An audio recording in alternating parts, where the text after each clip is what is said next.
and Signatures, the Padraic Center Speaker Series. I'm Bree Gurry, for those of you who don't know. I'm the president of the Padraic Center. And for those of you unfamiliar, we're located here in the lower level of the Irish American Club East Side in beautiful Euclid, Ohio. As the cultural arm of the IACES, our mission is to promote and preserve Irish heritage through activities like our Lonnie Macaulay Library, lectures, speakers today, and theatrical productions. Tonight we're honored to welcome Judge Mentel, or he told me I could call him Mentel.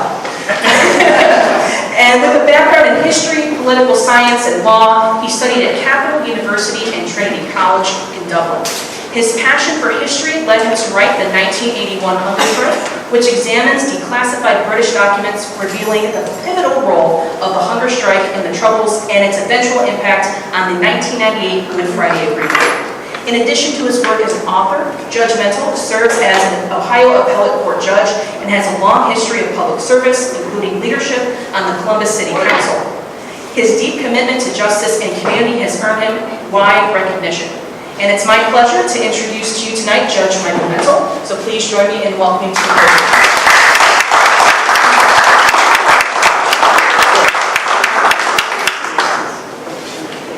Thank you, Bree. That was a wonderful welcome. Thank you very much.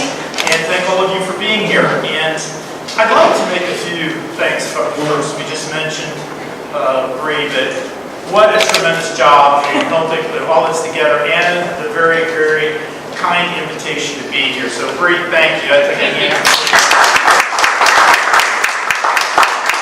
I'd also like to thank the Pearse Center. It's very kind. The opportunity to know and see the functioning library, Irish culture, and working on that. I understand it was a little water. You're going to get back on your feet. I know it. So, but that's so wonderful, and hopefully you'll have room for one more volume after this evening. So I appreciate that. Look forward to maybe coming up here and seeing things that are put together. I'd like to thank Linda Walsh of the Irish American Club East Side. Thank you very much for the opportunity to be in this facility.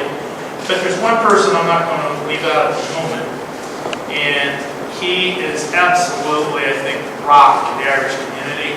He is, to me, he's a very good friend, and that is Jerry Quinn. Jerry, I think your program and what you've done for the decades to help the Irish community, and Irish music, and trad music, and the guests you have on your show, maybe excluding me, but the guests you have on your show are fantastic, but it helps let a wide range of people know more about our community. So thank you, thank you, thank you. And there's two other people I want to thank very quick, but one of them happens to be one of your own. Born and raised here in Euclid, and back and enjoying it, and former member of this club, Laura Bolstra, who's over here.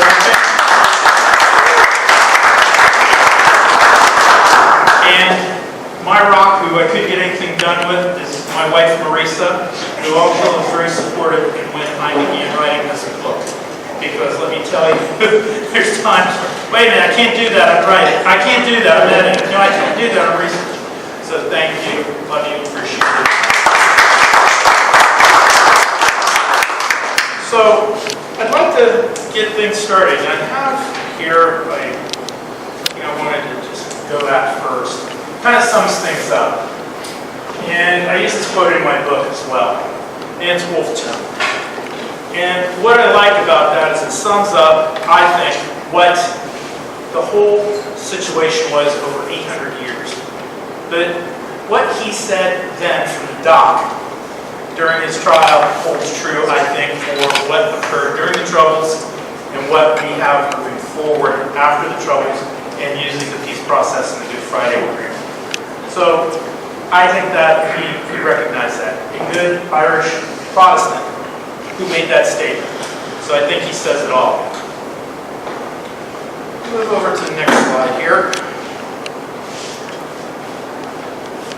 I'm going to start talking about a little bit about I'm going to go straight to internment, special category status, and criminalization. Now, a little bit of backdrop on internment. So we have a situation that started in the early 60s. You had people that were marching for their civil rights in the North. They were following the lead of what we were doing in our 60s, the marches of Martin Luther King and the right to vote.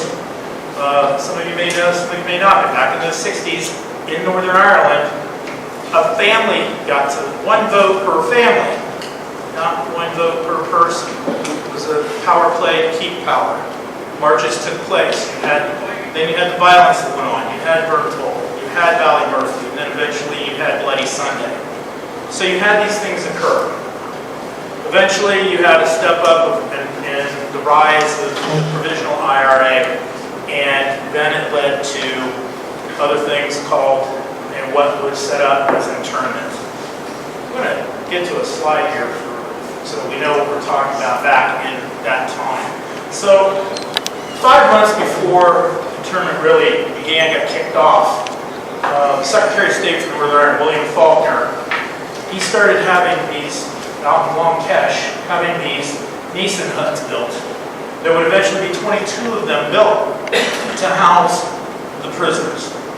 There was also, if you're ever in Belfast and you're up near the coal wharf, it's near where the Titanic Museum is, you'll see an empty dock there, but that's where the prison ship Maidstone was used. And internment was held there as well. And Joe McDonald was probably one of the more famous of the hunger strikers that spent time at the Maidstone. So the last one, just so we got a picture of everything, is also the H blocks at Long Kesh. So this is an aerial view of that. I'm just going to do this. If you go to the far left, you'll see these look like little tubes. Those are some of the Nissen huts that were still standing after the construction of the H blocks.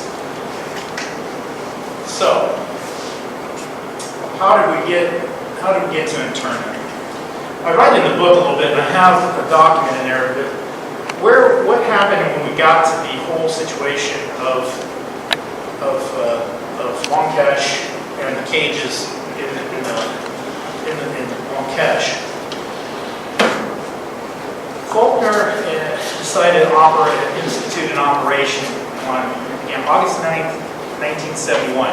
They codenamed it Operation Demetrius. And what they did, what happened, British soldiers literally, without warrant, without any, what we would consider in the United States probable cause or reasonable cause, began kicking in doors in Belfast, Derry, and other locations very, very early in the morning, and just pulling out young men and men and taking them in, saying, well, we have suspicion that they're involved with the provisional IRA or the official IRA. No such suspicion existed. They were then sent to the Nissen hut cages after they were going through a lot of abuse and victimization. So as soon as these prisoners were taken in, one of the things that started happening is the government started instituting what they call the 5 techniques. 5 techniques were found to be were sleep deprivation, loud noise, excessive standing, excessive exercise, and on top of that, abuse. What happened several months later in November, and I'm just referencing this because it's in the book, and I don't have it in the slide presentations here this evening. But what happened was that there was a commission put together called and issued called the Parker Report. And essentially, the Parker Report was to investigate these abuses by the British soldiers on the internees and those being arrested or picked up. The key I would just emphasize, and you're going to hear me mention his name later on in the slides, is Lord Gurry. And he literally stated in this document that the British military followed its well-known and well-followed military procedures and interrogation, none of this would have happened. They also found that these interrogation practices violated the Geneva Convention. Well, why do I mention that? The Geneva Convention is applied to military operations, military warfare, guerrilla warfare. It's not applied to ordinary crime and those things. So the British government is doing 2 things here. They're recognizing that what is occurring to the prisoners is occurring to those who are military combatants by virtue of recognizing that the Geneva Convention applies. And I talk about that, the reports talk about it in my book, so and if you have a chance, I encourage you to look at that. There is the report. Now, I got to look at this. Let's go back to sorry. Right, and turn. So, the locations, again, I mentioned, they were built 5 months in advance of this. They knew that they were going to do this. And they were still being held as political prisoners in these camps. They were still wearing their own clothes. They were still having some level of association. But if you can imagine the prisoner of war camps from World War I, not World War I, but World War II, Korean War, those were the type of encampments that were held at Longcash. And what was starting to happen, though, is with that, there were also internees being held from Maidstone that went to the Crumlin Road prison that's in Belfast. And Crumlin Road prisoners were not being treated the same as the internees at Longcash. So what started happening is that Billy McKee, who is a provisional IRA member and another member of the official IRA, went on a hunger strike. In the meantime, the IRA is stepping up its campaign against the British occupation, going after bombing campaigns. They're having paramilitary brigade raids against the British, etc. So, what happens? You have then going on from there that the Secretary of State for Northern Ireland at the time, Whitelaw, says we're going to have to work something out here. So I need to get a ceasefire from all this material. I need to now move forward. I need to get this under control. There are negotiations with Whitelaw and the Provisional IRA to get to a ceasefire, but in exchange, the prisoners at Crumlin Road had to be treated the same as those at Longcash and actually Armagh prison for the women. So those three things started happening. So now, what did that lead to? It led to a call for the basically set out for a moment's liberation. This is what special category says. Special category status. He set up special category status, and you can see that. And it's essentially what those 6 items. Actually, there's 5, but they at the time in the documents broke it out as 6. Those 6 items are what are allowed to put prisoners in a time of war. And that's what was given to them by Whitelaw when they separated out at that time. But that didn't go over too well. Whitelaw was eventually replaced by Secretary of State Merlin Rees. What happened is Rees started really coming up with a plan. And that we've got to get rid of special category status. We have to change the narrative in the North. They cannot be, meaning the political prisoners, be treated as military, being held over as military prisoners in a time of war. So he begins the process. Part of that process is there was a report put out by Gardner. The Gardner report. He chaired this report. I mentioned him earlier. The same person that found that there were violations of the Geneva Convention is the same person who puts this report together. And what they find is that the paramilitaries are not entitled to any kind of status as a political prisoner or military prisoner. They're nothing more than terrorists who break laws, and they're criminals. This leads down a path here for Rees, which he is after what he wants to try to complete. So, what he does next, meaning Rees, is that he then releases and has a report. It's a confidential report that he issues. And Rees, being the architect now, he comes up with the 3 concepts of criminalization, normalization, and bolsterization. Criminalization is the biggest one out of all of this. But as you can see, it's about rebranding. It's about refocusing, if you will. I use the word gaslighting. We have to get away from the fact that this is guerrilla warfare. What we need to do, being Rees, in this memo, this confidential memo, puts out, we need to convince the world, and we need to convince the North that these are not paramilitary organizations. They're about a bunch of criminal thugs. They're out committing crimes. They have no purpose. There's no war going on. They're just running rampant through your neighborhoods. They're not trying to free anybody or try to do anything. They're only in it for the gang. They're just a gang. They're trying to raise money for themselves, and it's all about that. That's really what criminalization boiled down to in the narrative that they wanted to set in the tone. The second thing was normalization. All right, well, we don't have any problems here. We've got high elevation of crime. We've got people running through the streets committing crimes, but we don't have guerrilla warfare going on in the north. And we have to just address that crime aspect. So that leads to Ulsterization. Ulsterization then is that we're going to now start pulling back on having military troops in the streets, and we're going to use RUC. And we're going to put the police out there, and they're going to take care of all of this rampant crime that happens to be going on in our normal society in the north. And summarizing this document, that is what Reese reached in his conclusions here. And as I mentioned, it was clearly a gaslighting, mosely of the north, trying to get the, if you will, the nationalist enclaves on board.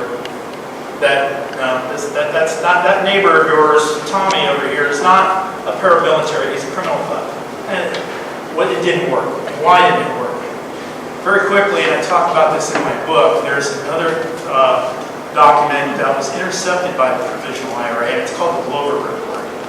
And I cross-referenced a lot to make sure that the copy that I had and I was going to use was correct.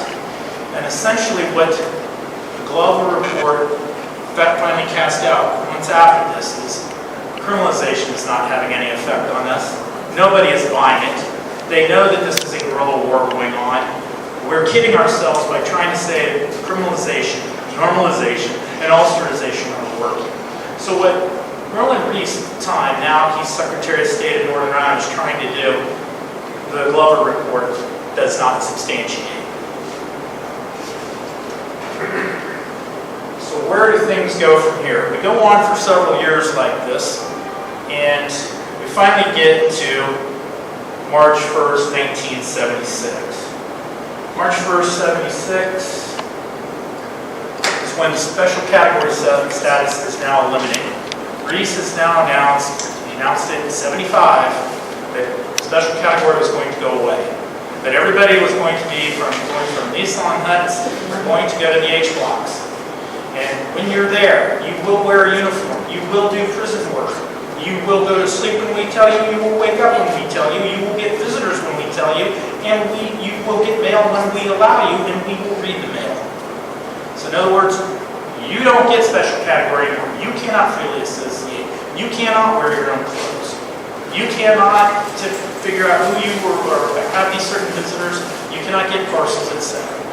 You have now, this is where what the effect of criminalization is. Now, as a side note, I mentioned this in the book, there are those who are already in the H blocks that the British government allowed to be grandfathered in. So new people coming in were no longer subject to special category, the ones that were still serving a prison sentence, that when this was implemented in March 1st, 1976, they were allowed to continue wearing their own clothes. One of those that was not allowed to do that was a gentleman named Kieran Nugent. And Kieran actually, it was a provisional IRA volunteer, and he was the first to begin the blanket protest. Why? Well, when he was taken to the processing center at Long Cache, they began asking him, okay, what's your pants and shoe size and shirt size? And he said, what for? He said, for your uniform.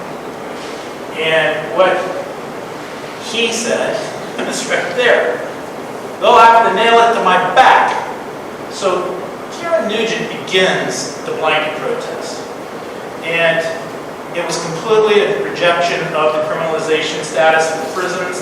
And then by April of 1977, you have more members coming in, and over 100 are now on the blanket. What was the blanket?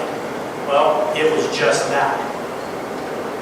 They were not given any clothing whatsoever, no shoeing, no socks, nothing.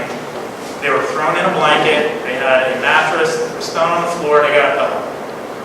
In his instance, the night when he was first detained after he was beaten severely, he wasn't even given a blanket. He wasn't even given a bed. Kieran Nugent was thrown into a cell without that. I talk about that in the book and go through that, but this is the beginning of the blanket protest. So now the blanket protest starts going on, and it continues. And there are also, during this time, there are severe beatings going on by the warders. They now look at special category being removed as a license to go ahead and use baton, kick, beat, torture prisoners, and they did. But then we get to this. We get to the dirty protest. And that starts in April of 1978. And I mentioned that it starts abruptly here. The short background of the dirty protest was there were actually, the prisoners were continuing to be beaten. One prisoner during one particular day in April had enough of it. So he punched out a warder. When he did that, a group of warders came after him, drug him off to the back end towards where the solitary cell would be, and they were beating him severely. And it was so loud, they could hear the thunks of the batons on this prisoner's body. Well, at this point, all the prisoners had had enough, and they started just tearing up everything they had that they were allowed to have in their cells. They had a little bookstand, or whatever they were allowed to have, they just trashed it. They ripped it up. They were throwing fits. What then ended up happening was the military came back in, they had troops go in, and they to get order back in, and they took everything out of the cells. And then they tried to argue with the prisoners saying, well, if you want your stuff back, then you've got to start conforming. Well, they missed the entire point. The whole entire point of the whole eruption was that it was the beatings. And you've got to stop the beatings, but that was never going to happen. So when they refused to go back into compliance with the orders it did, is they then began refusing to pick up the slop jars, or what they called slop out. And in fact, every time a prisoner would try to push anything out underneath the door, they would push it back. Every time they tried to, the reason they stayed in their cells, even though they said, you can go on down and take a shower or use the restroom, because as soon as they stepped out of their cell, they were beaten. So they would not be beaten if they stayed in their cells. They were not having the guards pick up any of their waste material, and you can imagine what happens. So, is this all in one cache? Correct, H blocks. And this is all in April of '78. So I kind of mentioned this here. I'll just go to the slide here. There were meetings and refusal to stop out. So the next slide I have I'm going to show, it's one that if you go searching the dark portions of the web, you can find it. Maybe some of you have seen it before, but I wish more it's a little graphic. But this was taken by a camera that was smuggled into Long Kesh. And the manner in which it was snuck in is kind of graphic in of itself. But this is what the conditions of the cells were like. This is what they had to do. There was no other place to put duckface. In addition to that, if and when they got food, it was rotten, usually. It was not edible. And there was then a fly infestation, and they had a maggot growing. Good book, if you can get it, One Day in My Life by Bobby Sands. It's an excellent description of, it goes through just one day of this. But there are other documents and other information that substantiate that. But that is the condition. So, they did have some folks that were aware of this and upset by it. And one of them is Cardinal Effect, Thomas Cardinal Effect. It's a prelate of all Ireland at that time. He was as much opposed to the way that the British government was treating the prisoners as he was to the paramilitary operations going on in the north. So he was asked to go and visit and at the time it was very hard to say no to Cardinal Effect, being who he was, and refusing him entry into liaison class. So he went to visit. He put out a memo, letter to Willard, a statement. And in that statement, that's where he said that one would hardly allow an animal to remain in such conditions, let alone a human being. The nearest approach to it that I've seen was the spectacle of hundreds of homeless people living in the sewer pipes and slums of Calcutta. He goes on in that statement also to talk about that he could not talk to any of the prisoners because had he tried to even open his mouth, he was going to vomit. But yet this is what these men were subjected to by a government who is supposed to be their warder, their caretaker. So things don't get any easier. Margaret Thatcher is elected Prime Minister in 1979. Dirty protest is still going on. She succeeded James Callaghan as Prime Minister, who was a Labour Party, supposed to be a liberal, so to speak, and I use air quotes around that, meaning probably more understanding of how prison conditions should be. Obviously not the case. So immediately after that, she was elected, and she takes the reins. James Downing, who I quote in my book, wrote, he was the former editor of the Irish Times and also their London editor. He wrote a book called Them and Us, and I use a quote from him, but I'll paraphrase it. And what he had to say is that she had no ability to comprehend the circumstances of those around her or those that were living in circumstances that needed to be changed. Now, I'm paraphrasing that. She was just very much oblivious to anyone else's situation, but she was also very, very, how can I put this, stubborn. I think I'll leave it at that. She was stubborn. So, what happens next? There was a 1980 hunger strike. So if you go back and look at everything from March 1st, 1976, and you go up to October of 1980, nothing's changed. They're still on the dirty protest. They're still being beaten. They're still disposing of their waste the way they have to. They're still rotting food in the corners of their cells. They're lucky if they come through once every 4 weeks, hosed it out, but that also involved them being beaten. So there was a decision made that a hunger strike was going to be their last resort, and that's what they decided. So they got approval. There were at least 7 prisoners that did this. I think I do have them listed up there intentionally. So they entered into the strike. And they did that on October 27th of that year. And what they did, and I'll bring this up again later, is they entered that strike simultaneously. Well, all 7 of them went on strike at the same time. That becomes a little clearer later on. And again, remembering this is all about the basic 5 demands. Those are the 5 demands of wear your own clothing, get mail, no work, no prison work, parcels, visits, basic things that they already had from special categories. So, that starts. So, the hunger strike then went up until December of 1980. And there's a confidential document that goes through that in quite some detail that the British government had compiled. And it goes through, and I'm just giving some of the highlights of what caused that. And it was actually Sean McKenna's Health, where Brendan Hughes called for McKenna to be taken off of his hunger strike. He was that close to death. In the meantime, there had been negotiations going on and discussions.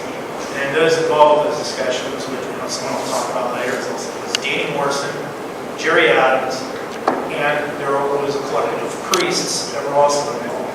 And these men were very, very, I will state, and these men were very, very devout. They were very, very tied into the church. They may not agree with some of the priests that were telling them what they should do, but they were still very devout Catholics. So, what happens? After these negotiations and back and forth,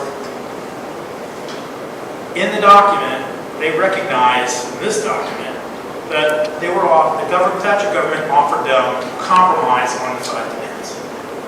And those are the compromises. They're going to be allowed to wear their own clothing, no prison uniforms. They could receive parcels from their families. That would include also visitation. They would also be allowed some level of association, but they were willing to accept that. So Danny Morrison, then, after this is discussed by Brendan Hughes and going back through the hunger strike. By the way, Bobby Sands was also critical in the discussions of this settlement, if you will, or agreement to come off the strikes. After that was done, Danny Morrison issues the statement that they're going to be coming off the strike. They feel that they now have the agreement. They have then a document that came in later.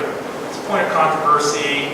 There's some things that you can read that Danny Morrison wrote about if and when that happened. But the bottom line is it happened. And the British government acknowledges that it happened. So there was an agreement. But, notice I said but. Thatcher then reneges on the proposed agreement. So, what happens is all the men come off the hunger strikes. They now start beginning in sections to go down the hallway, get their hair cut, shave, get washed up. They're putting on uniforms, so to speak, right now, because they don't have any of their own clothes. But the families have been told, hey, we're going to be allowed to wear our own clothes, bring parcels to us, we'll drop them off with our own street clothes. So, that starts to occur, except on January 9th, Humphrey Atkins, who's now up in charge of the Secretary of State for Northern Ireland, he goes to Parliament, and he announces on the floor of Parliament that he was reversing his previous order on wearing their own clothes and some of the other aspects that were agreed to end the strike. Now, obviously, this is not known at that time that occurred to the prisoners. So the family goes back, they start now showing up in droves to drop off clothes, and the warders are telling them, no, if those are clothes for these guys in here, we're not taking them, go on back home. Then when they find out that they're not getting their clothes, and that the Thatcher government's reneged on the deal, they go berserk. And this is in some of the documents as well. The prisoners go berserk. Now they have furniture and the little things back. They just tear everything up. They just go nuts. It's basic mayhem inside the H blocks. So, what would be the response to that? So the warders start beginning to carry out beatings immediately on the prisoners. They remove all their blanketing. They begin cutting off drinking water supplies. They start cutting off and all removal of the slop jars or any slop outlets. And they're also limiting the amount of food or not providing them any food at all. So at this juncture, another decision has to be made by those prisoners. And they go forward and they are going to make that decision. And what it led to was the commencement of another hunger strike. Bobby Sands, by every account, was the architect of the 1981 hunger strike. He had to work through with outside and go through the outside channels of the provisional IRA to get them to agree that we're going to pull another hunger strike. there was some hesitation, but eventually they let this occur. One of the things that Sands then did is, remember I mentioned the 1980 strike, everyone commenced the strike simultaneously. What Sands came up with is the idea of staggering entry into the hunger strike. And if you notice the date, I believe I'll mention it, it was no coincidence that he also was making a political statement by starting March 1st, 1981, 5th anniversary of the removal of special category status. So he begins his strike.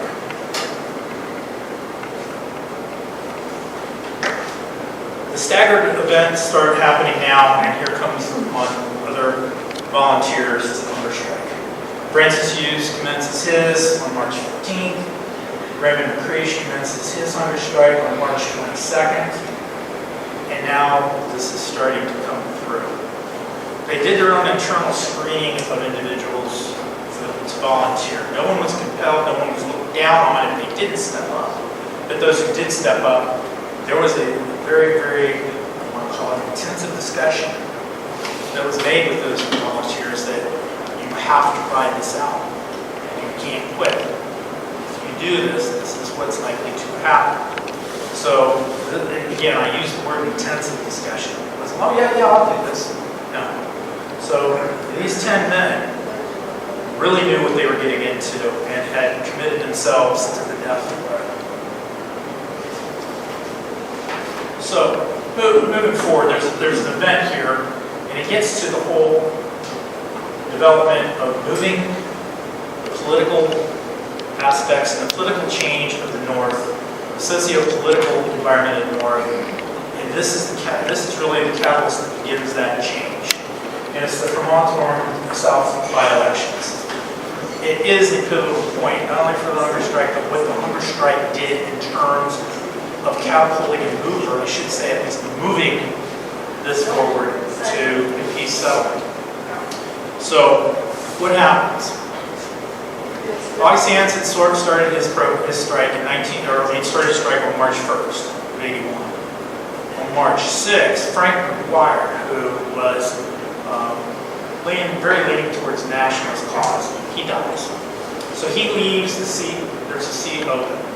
So now there's going to be an open election for the replacement of Frank McGuire to Parliament.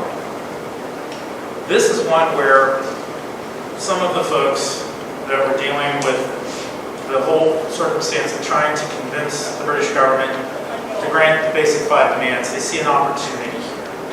And the opportunity is that we will put Bobby Sands up for the election.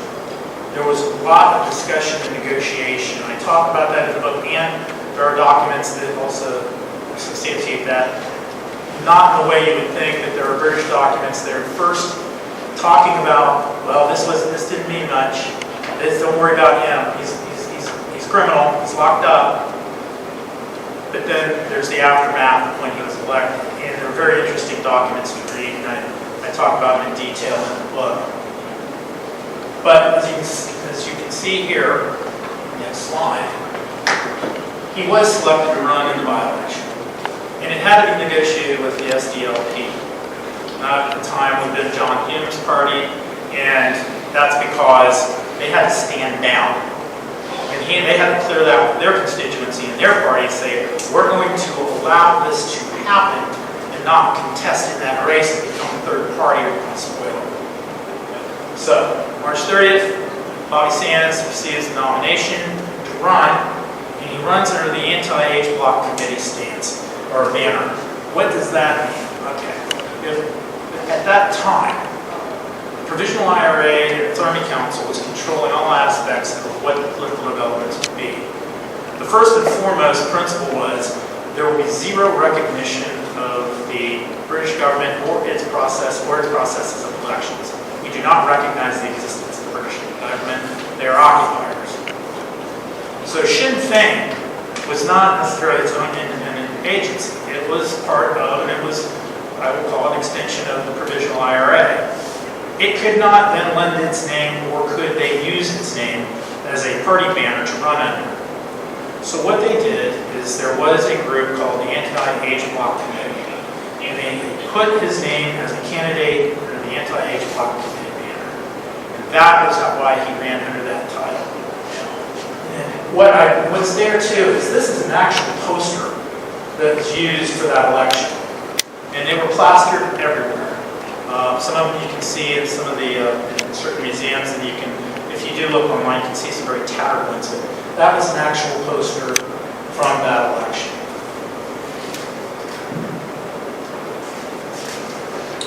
So, what happened?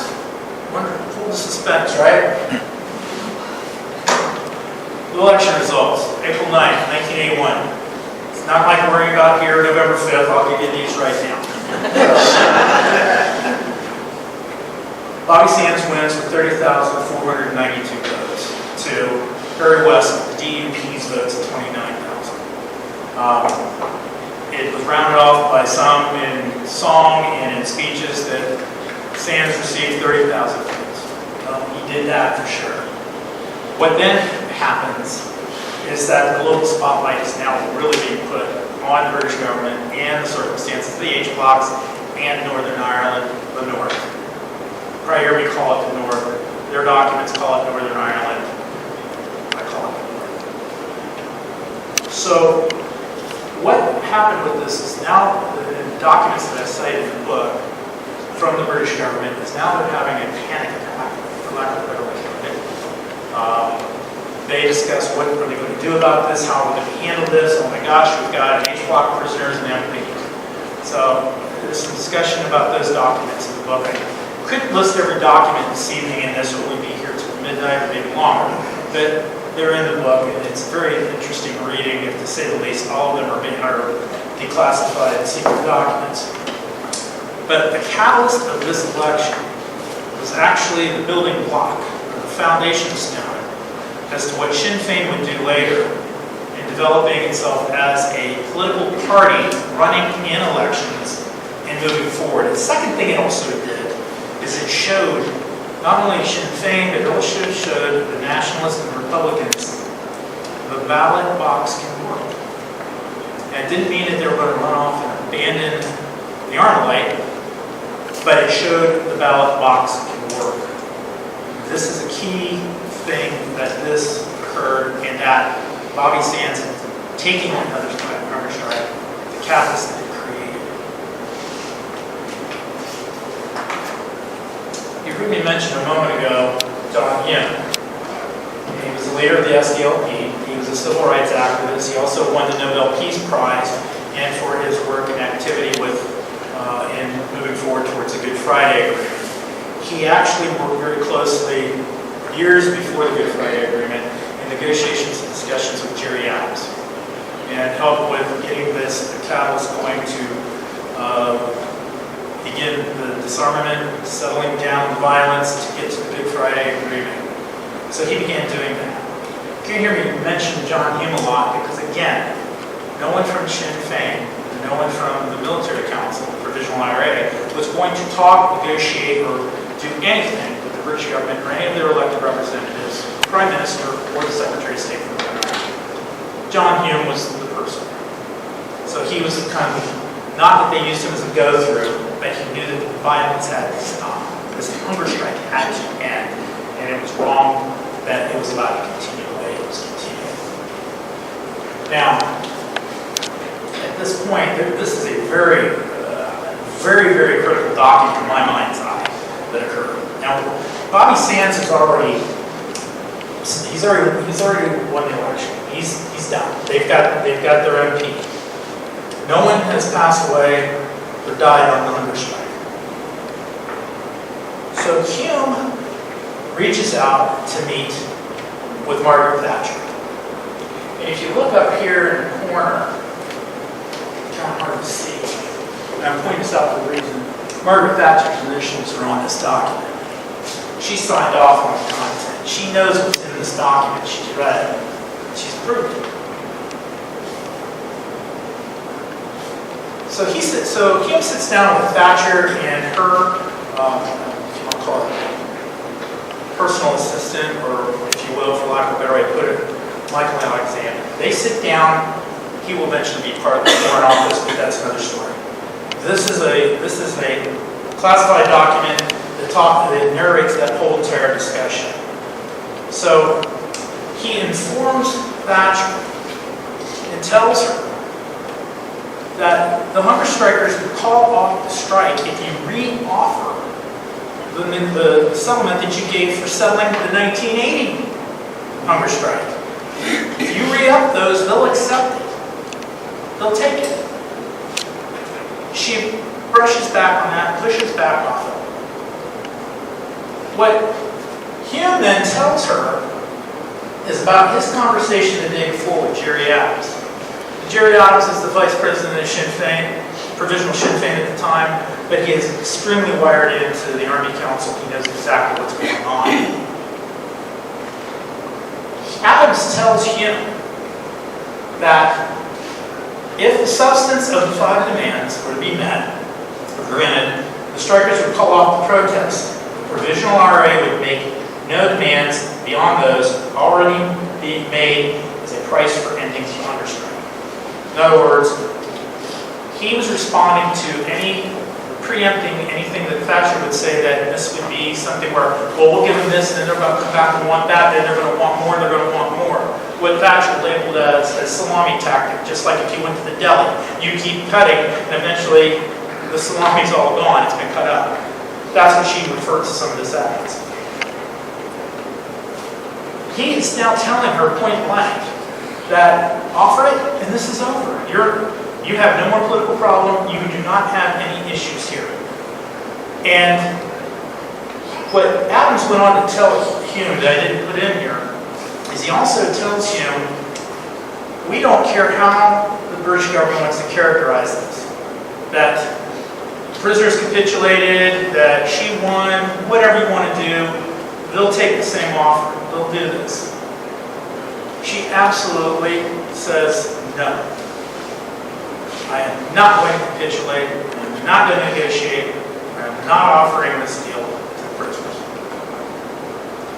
Well, you could say that, well, we don't know. Maybe they would have predicted. Maybe they would have done that. But I'll say this from my reading of all the documents and what I've read and what I at least studied about John Hume. There was no way John Hume was going to stick his neck out and get his head cut off by putting out there to the Prime Minister of England that they would call off the strike, and I'm assured that, and I know that from talking to Gerry Adams. He's not going to just do something flippantly like this. So this is pretty sound, it's pretty solid, but she says no. And again, I pointed out, she signed off on this document. She knew, she didn't have any corrections. It was full throttle. This to me is a very critical document. It's a turning point where this could have altered. And it says a lot about what Downing said in his book about Margaret Thatcher and her approach to negotiation politics and what it's like to be in somebody else's shoes. I'm going to bring all of these prisoners up throughout here. I'm not going to talk a lot about them, but other than to point out the date they died and how old they were. To me, that was really what was shocking me. And I was asked before I stood up here this evening to talk about this, well, what was the thing that was actually talking with me? What kind of inspired me? This, when I was watching this, when I rolled out my freshman year of college, what hit me is the age of these young men. In some instances, I was only 2-3 years older than some of them. But Bobby Sands, after 66 days of hunger strike, he dies from starvation. This is a picture I was there in Belfast this summer with my family. And this, I can tell you the date. It was taken June 29th of this year. And this is where he and actually Joe McDonald, the fifth men to die on hunger strike, are there. Terrence O'Neill, that's what you can talk about as well. They're buried there. Why do I show that? It's actually to emphasize that no one is forgotten. This is June 29th of of 2024. And the floral arrangements and everything are fresh, new, and continue to be put there. There's nothing, weeds growing, nobody visiting. There's actually more than several people, family, that were visiting the plot in Middletown at that time. There'll be another picture here I'll point out too that shows some more of that as we get further down. May 12th, Francis Hughes comes to starvation. He's 25 years old. By comparison, he was only 4 years older than me at the time. Roughly. Then it continues on. Next is Brendan McCreesh. He's 24 years old. He comes after 61 days. One of the interesting things this year that when we were in Ireland is I also had the opportunity to sit down and talk and meet Ray McCreesh's cellmate. And he was probably the last person that, other than family, that as far as anyone in the H blocks that got to see him before he was taken to the hospital. And then it was only about a week to 2 weeks later that he succumbed to starvation. But there again, 24 years old. It continues on. Now you have Patsy O'Hara. Patsy's 23 years old. And he dies on May 21st. They're continuing in sequence to succumb to starvation. So this is the backdrop of now where things are. There are other documents in the political processes that Margaret Thatcher was also looking at, think of ways to get out from underneath this. That's the precursor and all of these unfortunate tragedies to this. So the backdrop is just what I said. It's the deaths, it's the continual engagement of more hunger strikers into the process. But what this document is trying to do here, what Thatcher is really seeking, is she knows she needs a political way out. Publicly, she is not backing down. Criminalization is criminalization. Her quotes all over the place are, a crime is a crime. And terrorists are criminals. Terrorists do not get to be treated as if they were political prisoners. They are criminals. That's all she's saying publicly. She's sticking to the script. Behind the stage is where she is now trying to find short-term and long-term solutions to the north. What should we do? Should we try to work out some compromise, have backdoor discussions? Should we bring in other outside organizations to maybe try to work with the hunger strikers? Those are the kind of things that are discussed in this document. So she does try and mentions in this document. We'll get to that. This is kind of another catalyst. This is showing, it's indicative of what the hunger strike is forcing the socio-political status of the North and how it's supposed to change. You have Thatcher secretly looking at how can we get self-government imposed in the North. Now it's mentioned here, it's not extensively discussed, but she's now trying to get to that and she's kind of broaching it because I've got to get out of this. So the hunger strike is now leveraging forcing political change, albeit coming right now incrementally, and Thatcher not backing off. The next document, this frankly is the most stunning document that I found in the 6 years of research into this. It was something I never would have guessed or thought. So a little bit of the backdrop here is that this is July 2nd. 4 men have already died. Joe McDonald's in very, very bad shape. The Irish government has changed hands. Fitzgerald has now become in as the Taoiseach. Matter of fact, during that day, this day, Thatcher will also receive a call from him that he's thanking her for her congratulating him on becoming Taoiseach. I don't understand that whole carousel, but that's what happened. So there is the normal cabinet meeting that Thatcher has with her ministers. Then, after that, there is held what is titled a most secret and highly confidential cabinet session. That is the title of this document. In this document, it comes to the point where they're talking about how do we leave the North? How do we cede the North back to the Republic? How would we accomplish this? One of the things that they were hoping for during their discussions is that if you look at that first quote, that comes from Callahan, former Prime Minister who Thatcher succeeded. They were hoping as the minority leader in Parliament that he was going to make that quote or that statement. He had made it before. They were hoping they was going to do it on the floor. But that actually works itself into this confidential document summarizing this cabinet meeting. There was a consensus then among the cabinet members after a discussion. And that consensus was the quote that you see there. The people of Britain believe that the resolution of the situation in the North would be more easily reached by the Irish on their own, and that continued British involvement would only mean the futile sacrifice of further British lives. They're saying we should pull out. Let's get out of here. To me, that's stunning.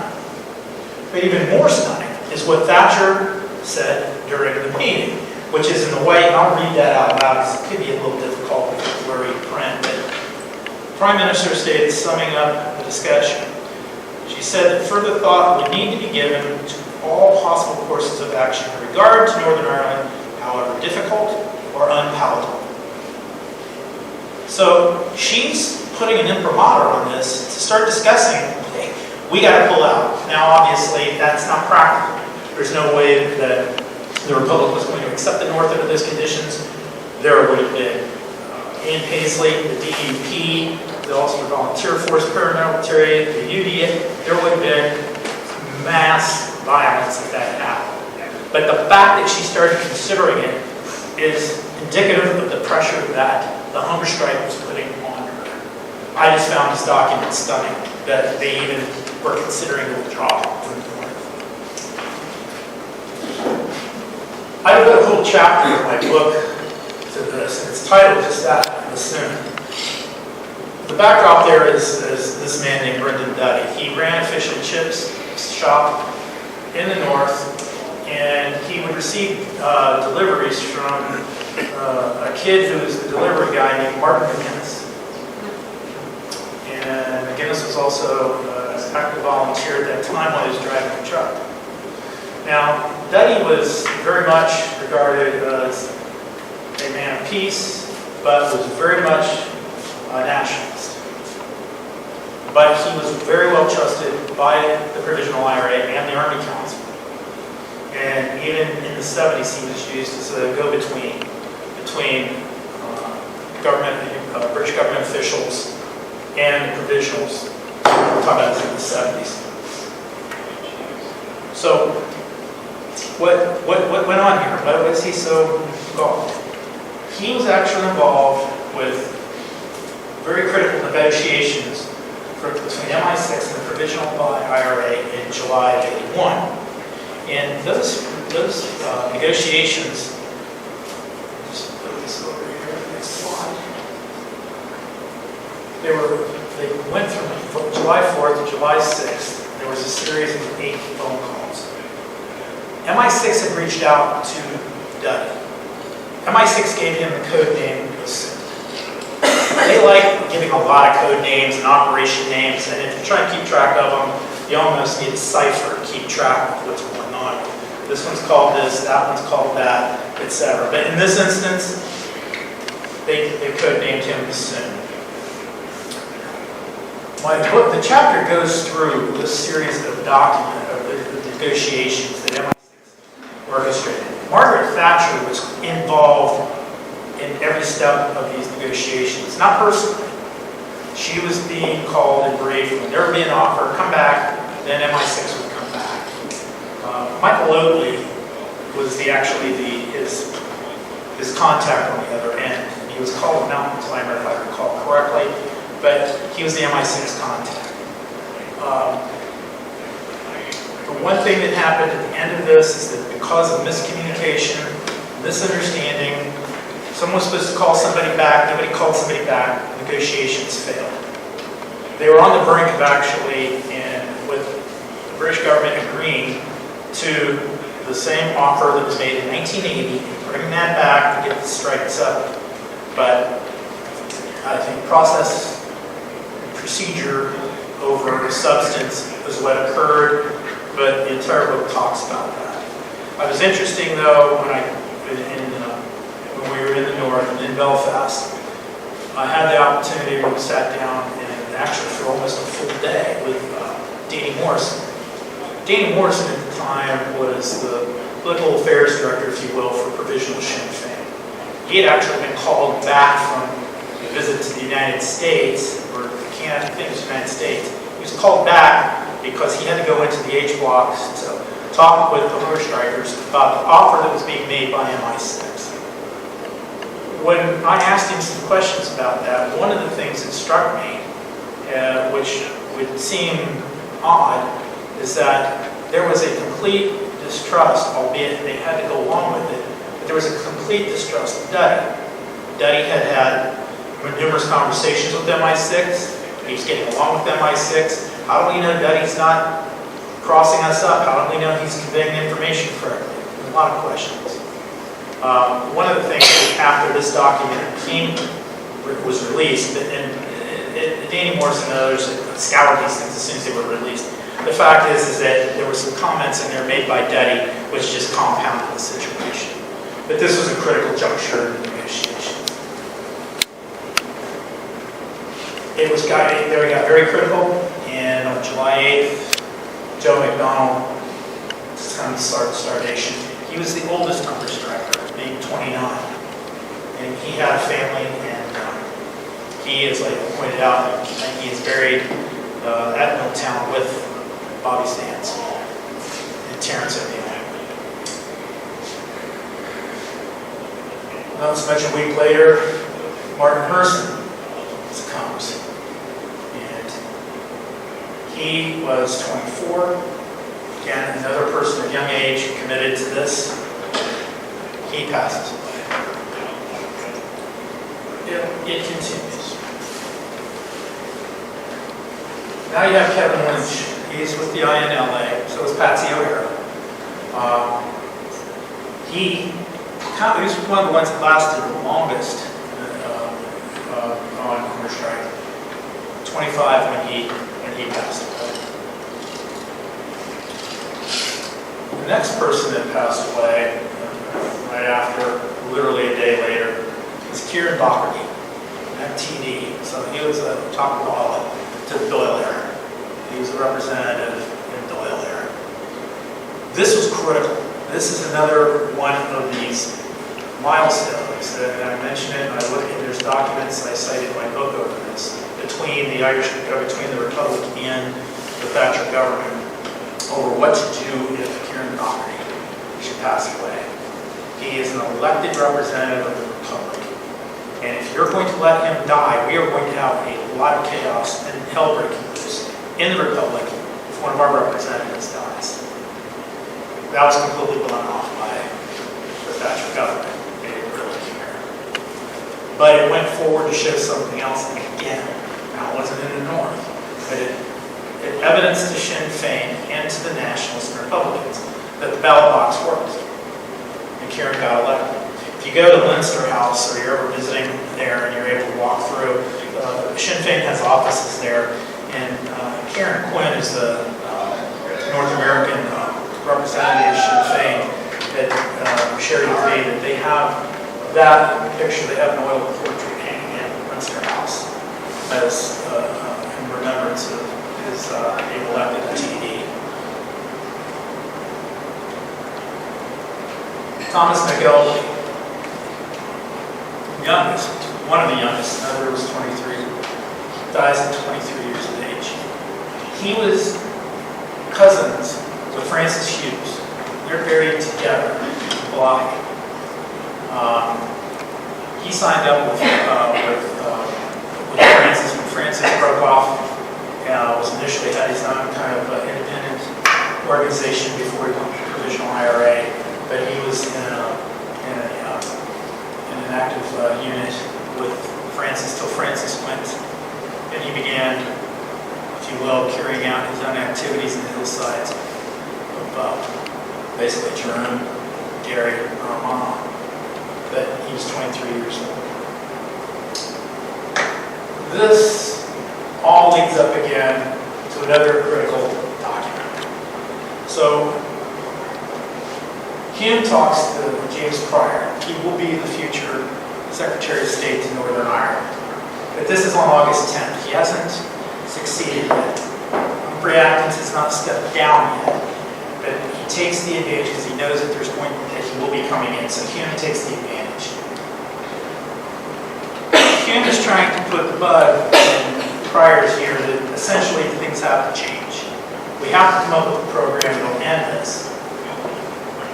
And we have to have a situation where the proposal would allow the North to be governed in some administrative fashion that provides some sort of equality to everyone there, nationalist Republican community.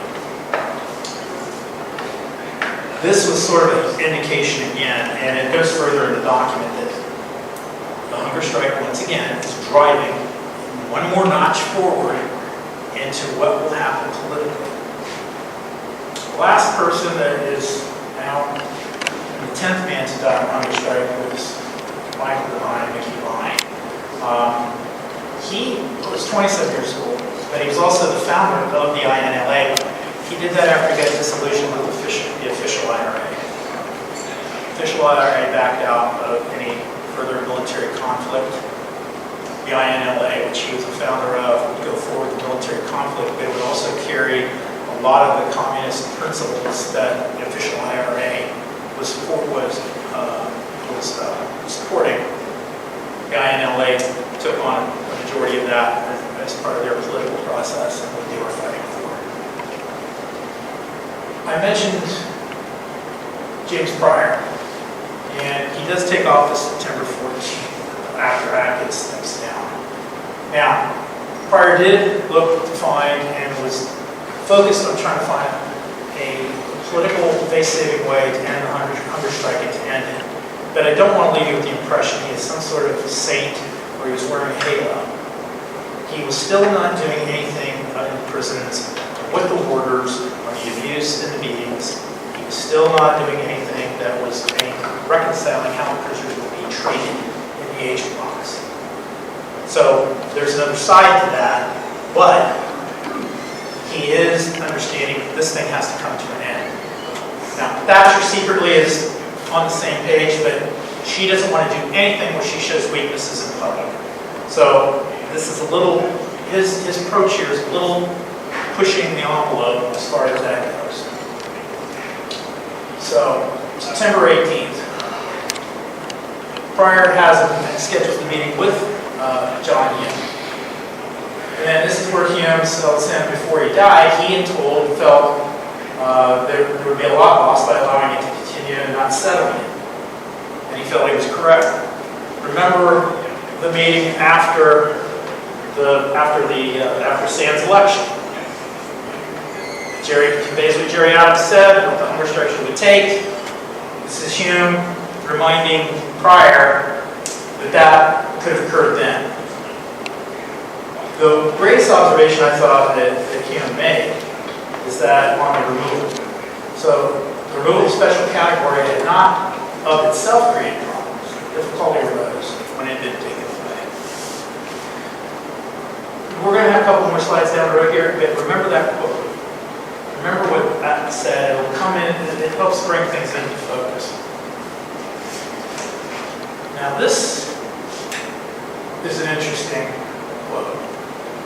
So Pryor also reaches out to meet with General Edward Long. He is the chief of staff of the military. And in a confidential document that was prepared by Pryor's staff,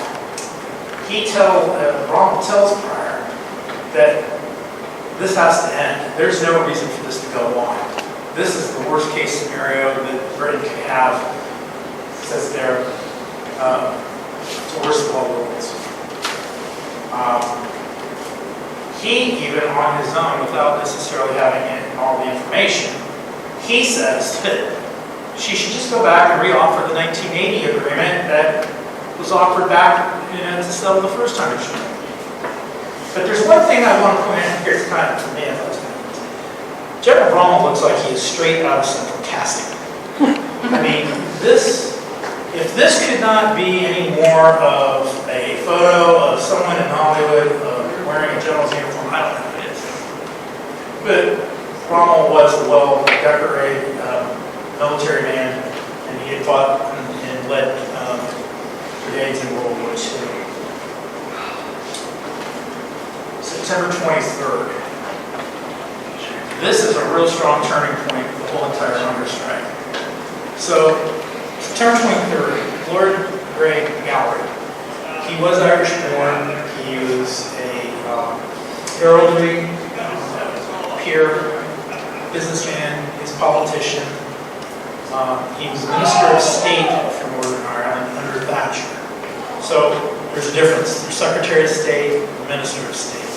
Sort of like the director of somebody and the secretary of fill in the blank. He was kind of fulfilling an overseeing role, but he was not the Secretary of State for Northern Ireland. So Gowry meets with several mothers.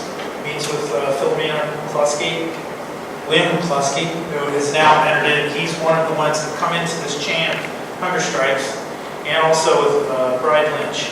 That's Kevin Lynch's mom. And to cut to the chase on that, this is sort of a monumental moment. It sounds like it's not much. But up to this point, no one in Thatcher's government was willing to meet with the parents of the hunger strikers. Letters were written, there were meetings requested, they were denied. This is kind of a breakthrough. So what Gowry tells them is that he will agree to meet actually one step further, and he'll meet with Liam and talk to him about all this at the request of his mom, Philomena, if he comes off his hunger strike. Now, that negotiation and saying just those words was, if you will, for the circumstances under this whole scenario, not ceding, not moving, not negotiating, this was a real big deal. This was kind of a very much a watershed moment. So, on September 26th, Liam McCluskey does come off this hunger strike. He comes off of it, also, not only does he know this, but his mom tells him, if you don't come off of it, once you pass out, I'm going to authorize you to be resuscitated, and you'll get food, and you'll be fed and be brought back. So, what do you want to do? Well, given the circumstances, Liam came off his hunger strike as soon as he was told that she was going to intervene. September 28th. This now starts getting towards a critical juncture in the whole entire meeting with families and the hunger strikers. Again, another confidential document that outlines a meeting with 5 of the families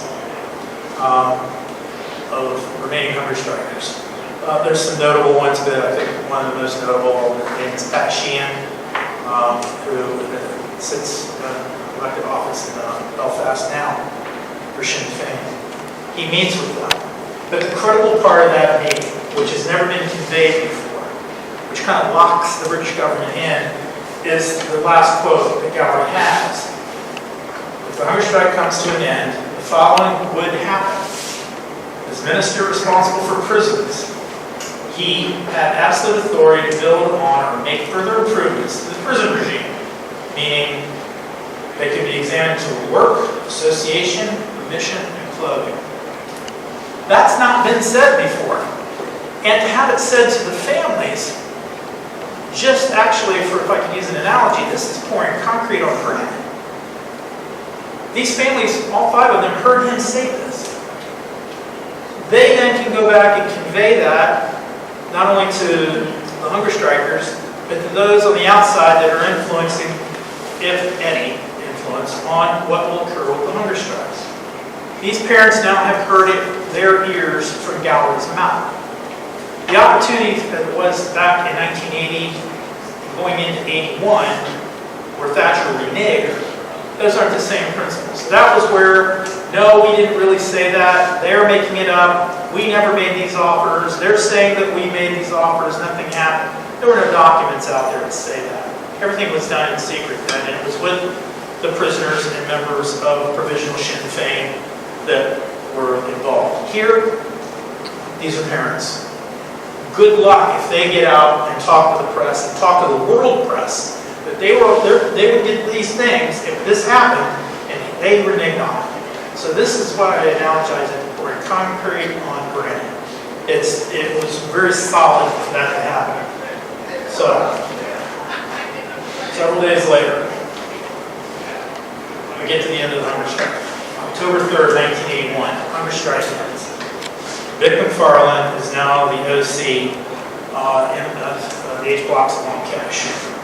He succeeded Bobby Sands, actually. He was pretty much handpicked by Bobby Sands. When Bobby Sands stood down, he picked Vic McFarland.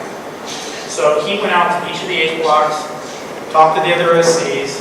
They went back, talked to the hunger strikers, let them know this is what was conveyed.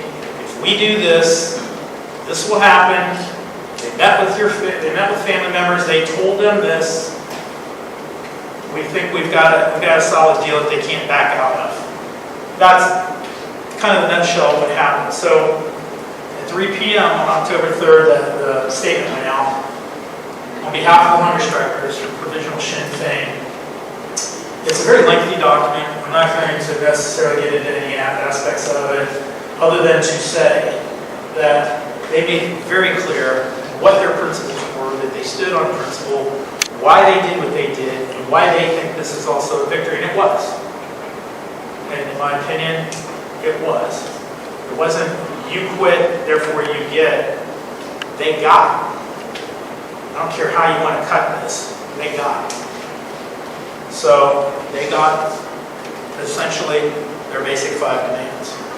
And there was a fulfillment of that. James Pryor releases on October 6th a statement, and he lays out what they're entitled to. Prisoners will be allowed to wear their own civilian clothes. They'll have remission restored at 50%. That's like good time. So they're getting 50% back of their good times. They had all of that taken away because they were violating every prison rule while they were on protest and hunger strike. So they'll give them 50% back. They're allowed to associate with each other. Now, they will allow work to include educational and job training programs. That's what was happening back in the cages in the early 70s. They were doing their own educational programs in the cages of Long Cache. There were several other minor additional privileges allowed, how many parcels, visits, etc.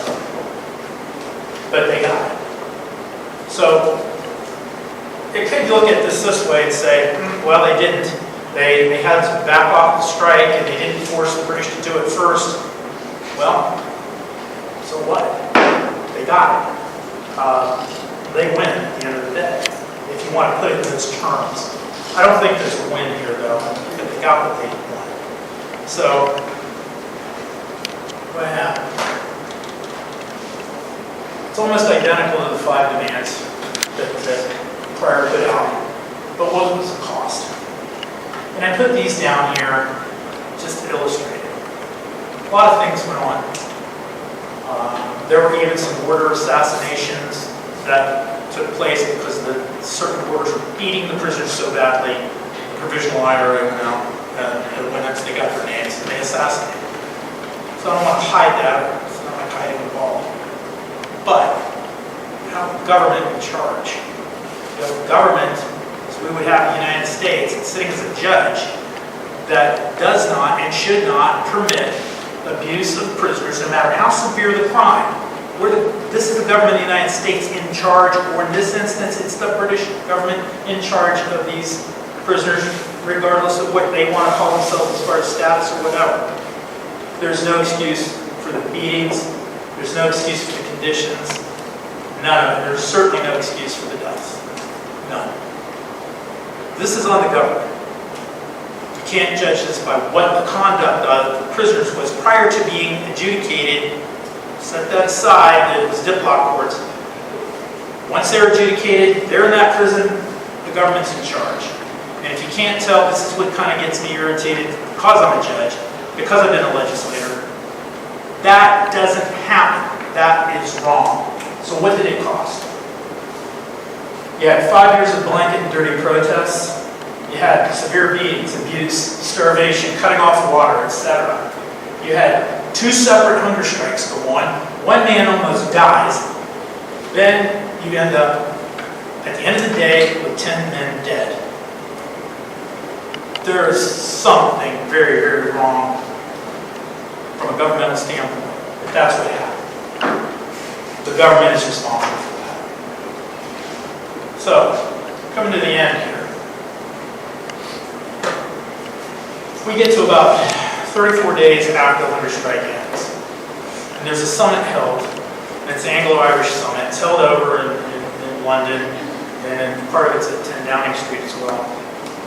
And there's a confidential recording of that entire meeting. There was a breakdown between ministers, then ministers, Taoiseach, Prime Minister. Then there was a meeting of just the Prime Minister and the Taoiseach. But what's significant about this is what the agenda was normally going to be shifted in context of the hunger strike and what needed to be done politically. And they centered on the rise of the anti-H bloc committees and anti-settlement and candidates that Sinn Féin would be putting up. And I'm going to talk about that in a second, but this was a very much a watershed moment in the political dynamic of the North and the shifting to the ballot box and beginning to shift away from the Armalite. Here in this discussion, the Taoiseach O'Leary, who was under Fitzgerald at the time, or was, well, he wasn't under him, he was serving as the opposition party coalition government leader. He says, and their concern is that provisional Sinn Féin, we're now talking about political participation in local elections in Northern Ireland. Complete change, absolute dynamic. And this sends shivers down both the British government and the Republican government that Sinn Féin would engage, especially with the popularity that they were gaining. Remember, going back to Bobby Sands' election, Kieran Doherty's election, the popularity and moving forward of the nationalist unification cause, all of that, it's sending them shivers. So, what Taoiseach O'Leary was referring to is what Danny Morrison said at their Ardèche on October 31st, just weeks after the hunger strike ended. And it was a very profound statement he made. He stood up at the Ardèche and said, "But will anyone here object if, with a ballot paper in one hand and an Armalite in the other, we take power in Ireland?" That was the shift that Sinn Féin received, that they were no longer necessarily going to be the arm of provisional IRA, they were going to be a political party. Now, I happened to, when I did, I met with Danny Morrison and got to meet with him at Milltown Cemetery at the Republican plot. I had the opportunity to ask him while we were walking there, I said, "Danny, what happened at that Ardèche on October 31st? What happened? Or did you know ahead of time? Did you and Jerry talk about this?" Or he literally said, "No, Mike, it's not what happened." They literally was sitting there. They opened the floor. He referred to Jerry Adams. Jerry was standing there. He had just stepped back from the podium and said, "Hey, we gotta get up there and talk. We gotta get this thing. We gotta get some ideas out here." So he said, "Michael," I stood up. I went to the podium. Talked for a few seconds, and that's what came out. And it's probably one of the most well-known statements that's ever been made in regard to the shift in the political structure. I think you'll hear songs, you'll see writings, you'll see it paraphrased. The ballot box and the Armalite, the ballot box and the Armalite. That's where that came from. But it was showing a shift in a political dynamic that the trajectory now of the North is now beginning to move away from the Armalite. Now, I'm not sitting here saying that there was a complete resolution, that there was no violence going on. There's violence going on. It's going on all the way up to about 1996. So I don't want to leave the impression, oh, we're throwing out daisies and roses and everything's beautiful. That's not it. Well, the other thing too, I mentioned earlier that how the Republic plot is kept. Again, there's no celebration. There's nobody coming to speak. We're getting this is how they maintain it. This again, June 29th, 2024. So just to reflect on how significant this still is, and the troubles are to those in the nationalist community in the North, that really kind of reflects that. So, last document, November 30th. Prior now begins, because he sees everything, he now wants to move forward and talk to his cabinet about what's called the Northern Ireland Bill. And what that is it's the precursor to self-governance and the devolved government in the North, where all parties will participate. The short version is that was a rocky road. He did get that adopted, he got it in there. The DUP, UUP, SDLP, and Sinn Féin all went to 4 different corners, and it eventually had to be retracted. But it moved the catalyst forward.